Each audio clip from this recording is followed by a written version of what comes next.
महज कहानी का हिस्सा माना जाता था, उसकी नींव नहीं.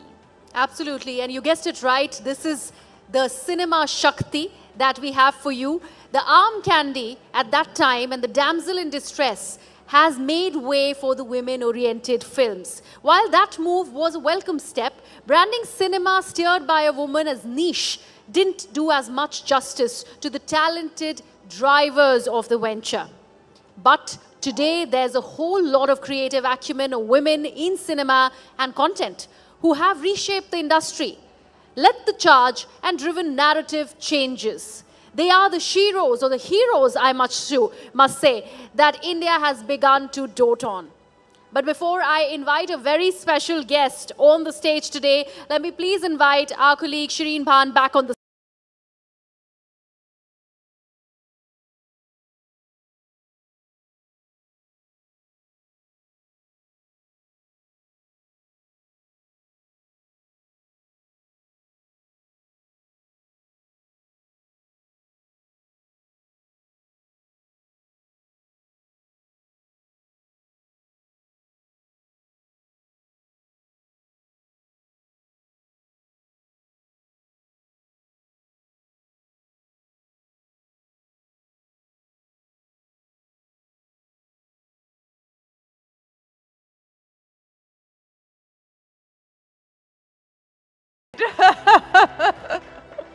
Well, I can see that we've got a couple of tables full of your fans right here, Shradha. But for those of you who haven't followed her career as closely as her fans have, let me very quickly take you through her journey so far. You've been in the industry for a little over 10 years now?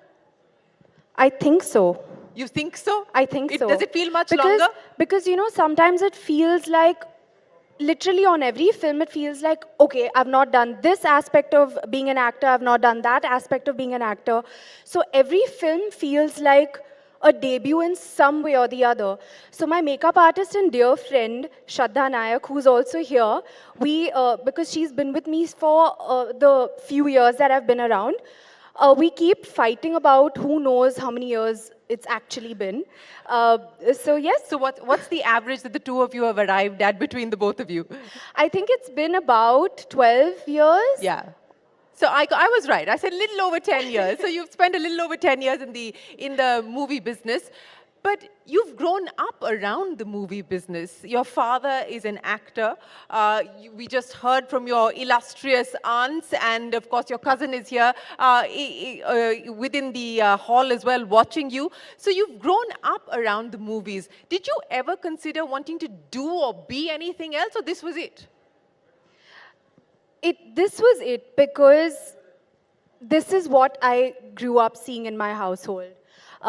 I've grown up with the maternal side of my family predominantly, where I have my maushis, I have my grandaunt, I had my nana, who's was a very well-renowned classical musician.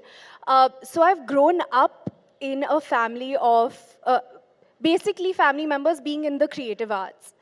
So for me, it's all that I knew. And it was a natural fit to get into the same field. But I have to say that, you know, when you're in school and a lot of people tell you ki, you know, oh my God, you really have a fan club right here in the room. I mean, they're the best. You know, there's so much love that I get from my well-wishers and my fans. It just overwhelms me all the time. So I have to say that, for me, you guys threw me off track now. You were narrating an incident from school. And fully threw me off track. But I have to say that, see, I don't remember where I was at. Should I switch the question? Okay, let's do a retake. I mean, the only thing that should throw anybody off is love and adulation. So that's great. Well, you know, I hope you continue to get as much love and adulation as you are getting this evening. But let me ask you this. Now you remember. I remembered. Okay, I'm not going to look there right now. But you know, जब हम school में जाते हैं and people tell you in school that, if your family member is a doctor or any other field or an actor, you naturally have this rebellious side to you where you say, no, I'm not going to go into the same field. So I naturally had the same side to me where when people would tell me, you're going to be an actress, of course you're going to be an actress. And I'd be like, no, I'm not. But deep down, I always wanted to be. And it just organically happened that I developed a passion for it as well. And you know, you've spent the last 12 years now doing what you love doing. But what I want to understand from you, Shradha, is, and you know, as a young person, as a young woman specifically, getting into the movie business, even though you're familiar with it, you're comfortable with your environment, did you always feel the need that you needed to conform to what an actress is supposed to look like, how an actress is supposed to be? You know, was that always, did that constrain you, at least in the first few years, where it was hard for you to maybe express who you really were? Did you bring your authentic self to the set, or were you trying to play a part even in real life? That's a very interesting question, and I have to say that the way that you think starts in your household. And your perspective to life and the way that you look at life starts at a very young age. So I feel so proud to say that I come from a household where my brother and I, we were treated equally. For us, I was never told कि अरे, you know, आपकी मासी एक औरत है और देखो उन्होंने क्या कामयाबी पाई है लाइफ में, औरत बन के उन्होंने कामयाबी पाई है. So that was never a thought in my household. It was, okay, my father has achieved great things for himself. My Masi has achieved great things for herself. You should also strive to be like that. So having been brought up in that manner, I have to share that when my first films didn't do well, there were a lot of people who were telling me that, oh, you know, as an actress, if your first two films don't do well, then, you know, you will never get any films and you will... There were a lot of people around me who said that, but I did not have that in my household. And I feel like that was such a strong foundation for me. And a lot of my thinking came from the conversations that I've had at home. Be it, to answer your question, I would say that it wouldn't strike me that an actress has to be a certain way or has to behave a certain way. Because I'm very happy that my foundation made me think very normally, very differently, that it applies to both genders. Yeah, and how much of that has impacted the choices that you've made when we talk about the roles that you've done and the movies that you've decided to take on? And I'll ask you this in the context of Stree, and I don't know how many of you remember, but I believe that there's a Stree 2 coming as well. But for you to play a ghost, and a ghost that preys on men, I mean, not too many women would have, would have wanted to play that part. So, how much of the choices that you make in terms of the parts that you accept in the movies that you take on is conscious and deliberate, and how much of it is just organic? You know, I don't think I've spoken about this when we were promoting Stree, but there was a very, I'm actually very grateful to my director, Amar Kaushik, and my producer, Dinesh Vijan. I'll tell you why. Because when Stree was offered to me, they offered it to me as a cameo. They offered it to me as a special appearance. And I just was so amazed and so entertained with the premise of the film being about having a larger social message in an entertaining manner, that I requested them that, you know, can I be a part of the cast, and actually, can this not be a special appearance? I don't want to feel that this is a special appearance. And they completely agreed to that. Well, it changed the whole movie then. And I feel like for me to be a part of that, to be the front runner, to be right there, proudly being on the poster of that film and being right in the front, I felt that I'm proud of this film because for filmmakers to touch upon, as I said, social causes, social conversations in an entertaining manner, I don't know how many of them do it very successfully. You know, you said something interesting here. You said that you had a conversation with the director and the producer and said that it shouldn't be a cameo, that it should be a much larger role. And that resulted in a completely different movie. But how much say do you have as an actor, or for the lack of a better term in this context, as an actress to dictate what the story should be or how the part should be played out, what layers the character should have? How much say and space do you find that you get? You know, Shireen, actually when you start meeting people for a film, or you start hearing a film, you start interacting with producers, you start interacting with the makers, very early on in the meetings, and I've started figuring this out, I can gauge how they are seeing a character. I can gauge, okay, they're seeing this character to be a significant character in the film. I can see that they're going to treat the character equally to the male character or other characters in the film. You can gauge that, or rather I've started to be able to gauge that now. Have you ever walked away if you felt that it wasn't going to be a fair balance between what they were telling you and what the part would eventually look like? Absolutely. I absolutely have. And I feel like that it's my responsibility to do that, because I feel that the audience that I have built for myself now, they would not want to see me in parts where there isn't a strong layer to that part. So I feel like I'm responsible towards them as well. So there are a lot of no's that I've been saying. And I think that also happens after you, for me personally, after I've also become clear and I had a clear gauge of, okay, the kind of work that I want to do. So as I was saying that early on you can gauge how collaborative a team is going to be. Yeah. And I actually want to share this, or rather share this with my colleagues or my contemporaries as well, is that you can gauge an energy in a meeting. You can gauge an energy with the producer. You can gauge an energy with the director. If you feel that your character is not going to get the same kind of respect or is not going to be treated in a way or portrayed in the right way, then be aware of that. And take your time to ask the questions. You know if your questions are going to be answered. You know that if you get an energy, okay, this will be collaborative. Yeah. Then watch out for a collaborative effort. Watch out for the red flags, and don't be afraid to ask the questions, and don't be afraid to walk away if it's not aligned with what you're looking for. Absolutely. Watch out for the red flags in a meeting. Gauge, don't be in a rush to say yes to a film. Ask your questions, know if it's collaborative or not, and then go ahead. So, you know, you talked about wanting to play parts that have layers.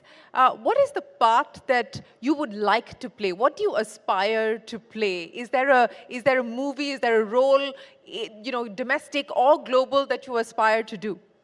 You know, I feel that we're at a great time for women in cinema right now, with films like Gangubai, with Razi, with Neerja. There's Manikarnika. Some of them are blockbusters, some of them not. There would be Hasina, which is my film. There would be Thalaivi. There are so many films. So I feel that people are making these films.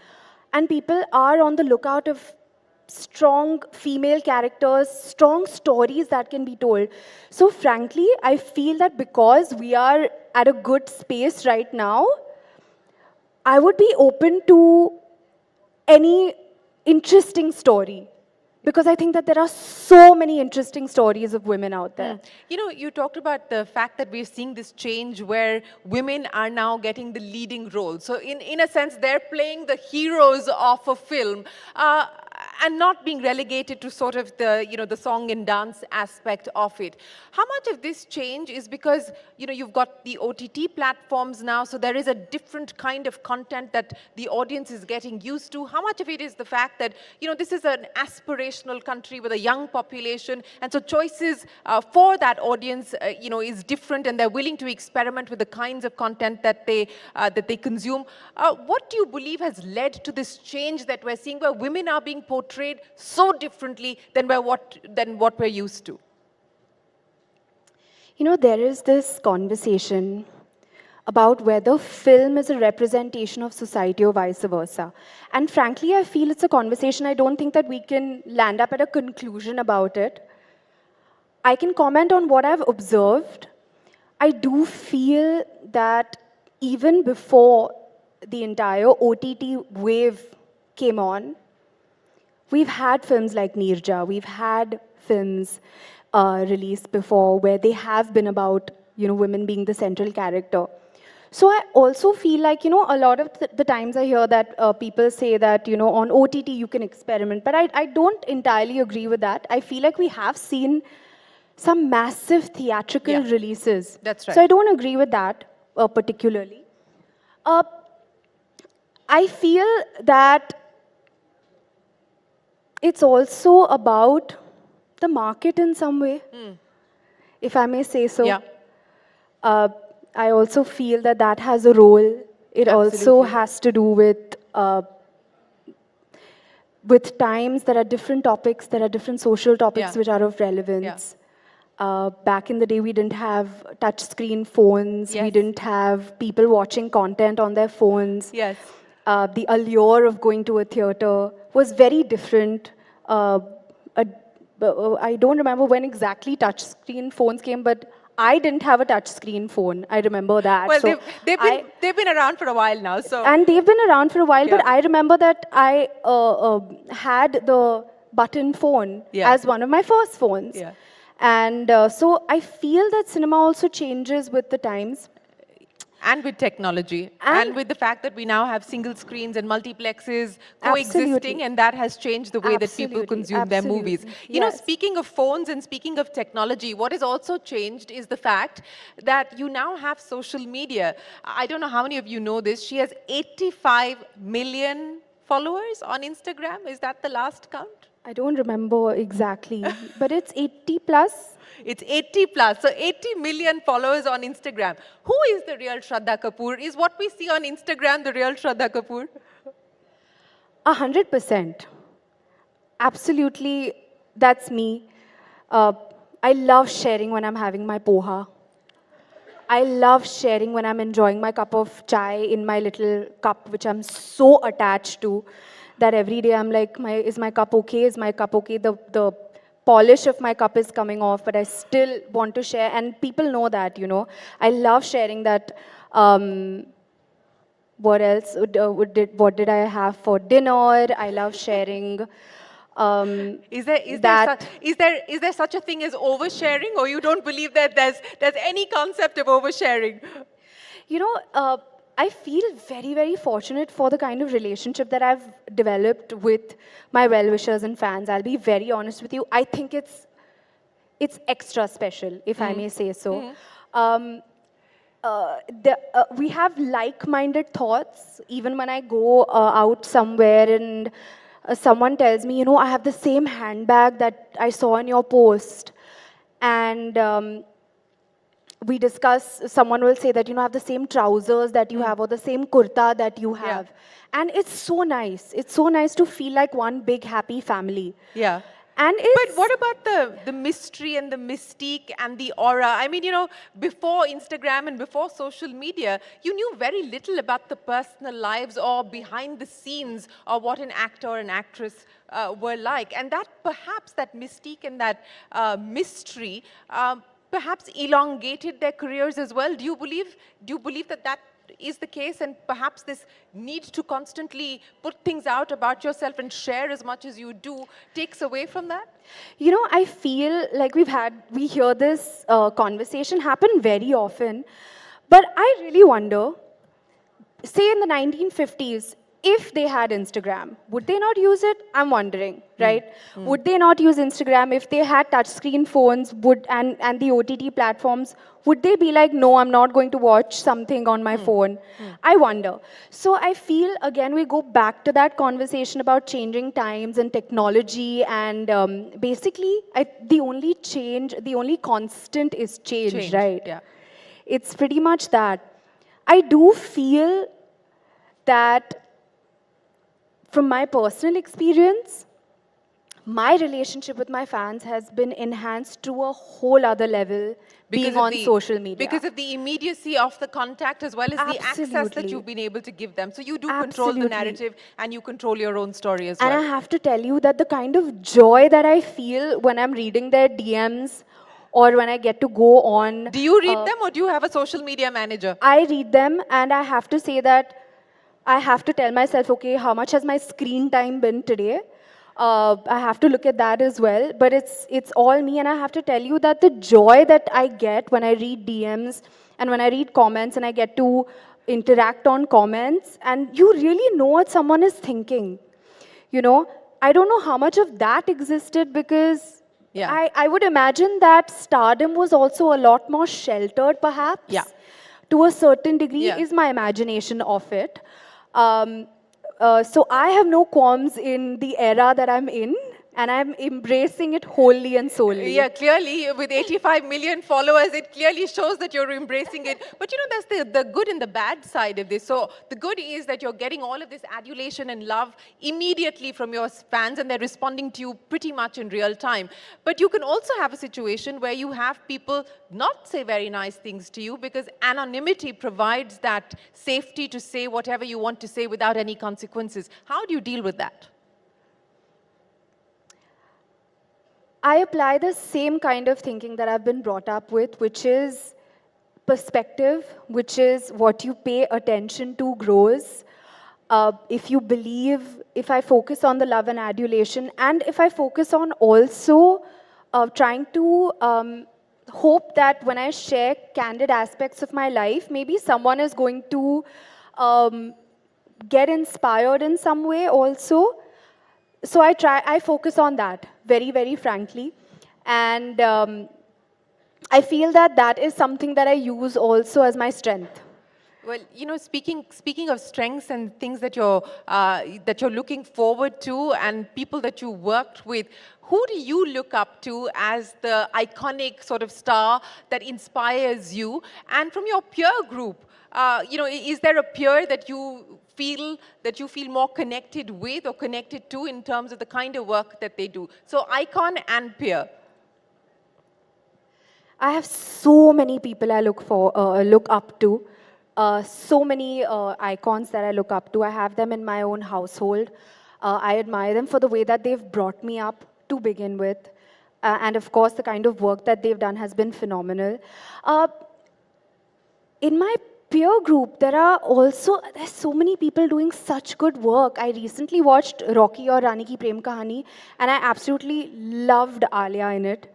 I thought that she was extremely effortless, so natural, an absolute delight to watch, and I thoroughly enjoyed watching her. Well, okay, so that's one big point there for Alia Bhatt in her latest movie. But, you know, I can't let you go. And again, she's a woman with many talents. One is, of course, that she's a beautiful singer. And I've been told by everybody in my producing team that we have to get you to end with a song. Wherever you like. It could be your favorite song. It could be a song that embodies your journey in the movie business so far, or what you hope to do in the movie business in the future. Are we already at the end of our chat, though? We are, unfortunately, good things don't last too long, unfortunately. So we are at the end of our chat, unfortunately. Okay. So this is when I'm supposed to sing? This is where you're supposed to sing. Do you want me to say action? Should I? Okay, I'm seeing we're playing dumb charades. You guys only tell me, what should I sing? On Will popular you sing demand. with me? Pakka. Promise. Pakka wala promise. You look at them, they're dying, they're waiting for you to start. Okay. तू मेरी नींदों में सोता है, तू मेरे अश्कों में होता है, सरगोशी सी है ख्यालों में, तू ना हो फिर भी तू होता है. Okay, I went थोड़ा आगे, so we'll sing the chorus together. तेरी गलियां मुझको भावे, गलियां तेरी गलियां.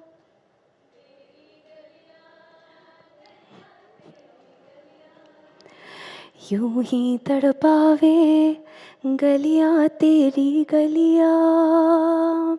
Thank you so much. Shradha Kapoor, thank you for being such a wonderful sport, and thank you so much for sharing your life story, your life's journey, but more importantly, your dreams and aspirations with us here on this platform. Ladies and gentlemen, a big round of applause Thank you. for Thank you, Shradha everyone. Kapoor.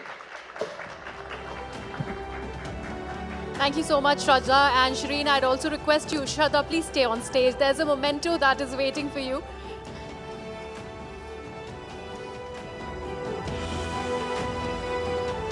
Shri Shakti का हिस्सा बनने के लिए और अपना कीमती वक्त देने के लिए श्रद्धा बहुत बहुत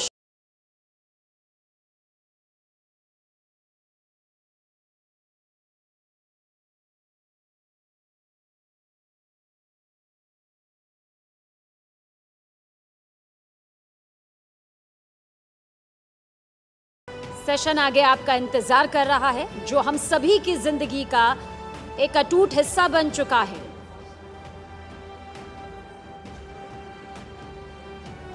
Ladies and gentlemen, Shradha Kapoor, thank you so much.